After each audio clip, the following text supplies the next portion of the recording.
এবার শাকিব খানের বরবাদ দেখতে ঢাকায় ছুটে এলেন মিঠুন চক্রবর্তী। শাকিব খানের বরবাদ দেখে শাকিব খানকে প্রণাম করতে চাইলেন মিঠুন চক্রবর্তী।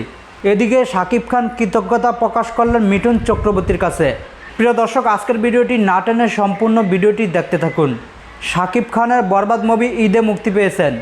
মুক্তি পাওয়ার সাথে সাথে এই বরবাদ মুভিটি নিয়ে দর্শকদের মাঝে চলছে উত্তেজনার ভিড়। মুভিটি দেখে প্রশংসা বাসালেন সাকিবিয়ান ভক্তরা। এদিকে প্রশংসা করতেও বলেনি ওপার বাংলার কিংবদন্তি মিঠুন চক্রবর্তী। হ্যাঁ দর্শক, মিঠুন চক্রবর্তী ঢাকাতে একটি বিশেষ কাজে আসেন। বরবাদ মুভির প্রশংসা শুনে ছুটে গেলেন মধুমিতা হলে। মুভিটি দেখে বের হয়ে বলেন, এটি একটি আন্তর্জাতিক মানের মুভি। শাকিব খান খুব নিখুঁতভাবে অভিনয় করেছে। এই মুভিটি তামিল এমনকি বলিউড মুভির থেকে কোনো অংশে কম নয়। শাকিব খান সিনেমা ইন্ডাস্ট্রিকে অনেক দূর এগিয়ে নিয়ে যাবে। মিঠুন চক্রবর্তী বলেন, এপার বাংলায় ওপার বাংলায় এরকম একজন সুপারস্টার আর তৈরি হবে না। এদিকে শাকিব খান বলেন, দর্শকের মুখে মুখে আমার এই সিনেমার প্রশংসা সত্যি আমাকে আনন্দিত করেছে। এদিকে ভারতের বড় একজন অভিনেতা মিঠুন চক্রবর্তী আমার বরবাদ মুভিটি দেখেছে। এটা আমার জন্য বড় একটা পাওয়া।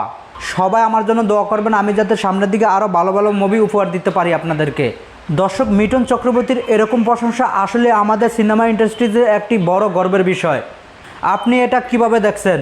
আর আপনারা কারা কারা বরবাদ মুভিটি দেখেছেন এবং কি দেখবেন? আর কারা কারা দেখেছেন এই মুভিটি কার কাছে ভালো লেগেছে? অবশ্যই আপনাদের মূল্যবান মতামত আমাদের ভিডিওর নিচে থাকা কমেন্টস বক্সে জানাবেন। সকলে ভালো থাকবেন, সুস্থ থাকবেন। আল্লাহ হাফেজ। আসসালামু আলাইকুম রহমতুল্লাহি ওয়া বারাকাতুহু।